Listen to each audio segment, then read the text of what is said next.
ہمیں تو یہ درس دیا گیا تھا ملم یجد صدقہ فلیلعن الیہود، تمہارے پاس اگر صدقہ دینے کے لیے کچھ نہ ہو یہودیوں پر لعنت کر دیا کرو، اللہ صدقے کا ثواب عطا فرما دیا کرو۔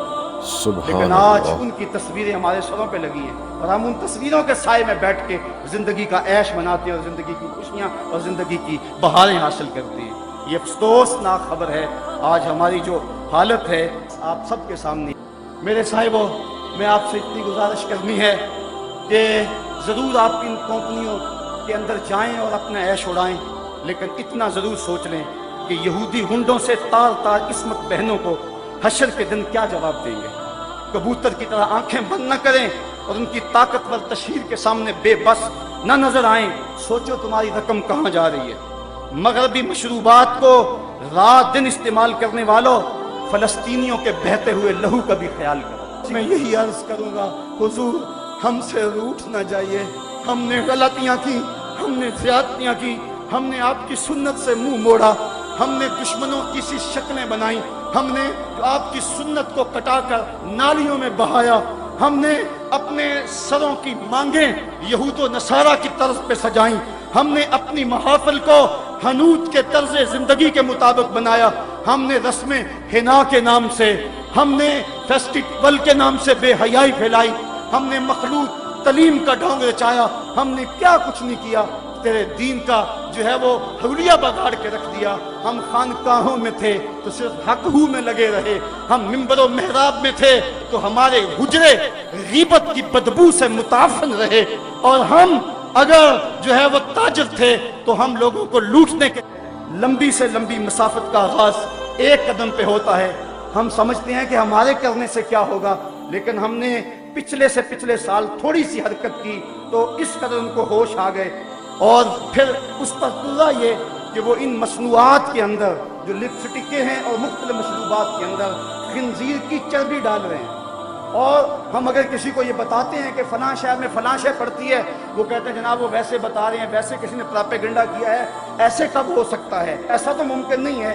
اگر کوئی پراپیگنڈا کر لے کہ یہ چوزوں کو بلڈ فلو ہے تو آپ لوگ ساری پولٹری کی صنعت کو تباہ کر دیتے، اور کوئی بندہ مرغی کھانے کو تیار نہیں ہوتا۔ ہماری جان نہ چلی جائے، ہمیں اپنی جان کی بڑی فکر تو ہے لیکن ایمان کی کوئی فکر نہیں ہے۔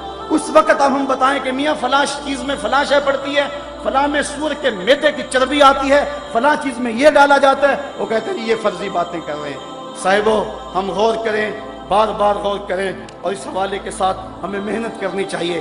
ایک تو ہمارا کام یہ کہ مغرب کی مصنوعات کا ممکنہ حد تک ہم بائیکاٹ کریں، وہ چیزیں جن کا متبادل یہاں موجود ہے وہی استعمال کریں۔ تو کاش کہ ہمارے حکمران اس حوالے سے جو ہے وہ کچھ کام کرتے، لیکن بدبخت یہ ہے کہ OIC بھی ایک مردہ گھوڑا بن گئی۔ اس وقت پوری دنیا پہ سکوت مرگ طاری ہے۔ مجھے غالب کہاں یاد آ گیا، کہتا ہے ہوا مخالف ہو شب تارو بہر طوفان خیز گسستہ لنگر کشتی و ناخدا خفتست۔ ہوا مخالف ہے، رات تاریک ہے، سمندر میں طوفان بپا ہے، کشتی کا لنگر بھی ہاتھ سے چھوٹ چکا ہے، لیکن افسوس تو یہ ہے کہ کشتی بان بھی سو چکا ہے۔ اب میری کشتی کو خدا ہی بچائے تو بچے۔ ظلمتیں ہیں یاس کی، شام ہے طوفانوں کی۔ حکمرانوں کو اپنی حکومتیں بچانے کا چکر اور غرض ہے، انہیں نہیں پتا کہ کیا ہو رہا ہے، اور اس وقت امت مسلمہ کس حالت کے اندر ظلم و جبر کی چکی کے اندر کرا رہی ہے۔ تو ہمارے حکمران ان کو ہم جھنجھوڑتے رہیں، لیکن افسوس آج اس کشتی کو ہے خوف تلاطم صد ہے منہ موڑ دیے تھے جس نے بڑھتے ہوئے طوفانوں کے۔ آج پوری دنیا پہ کٹ رہے ہیں ہم، لٹ رہے ہیں ہم، خانمہ برباد ہیں ہمارا قافلہ، آج بے یوسف ہے۔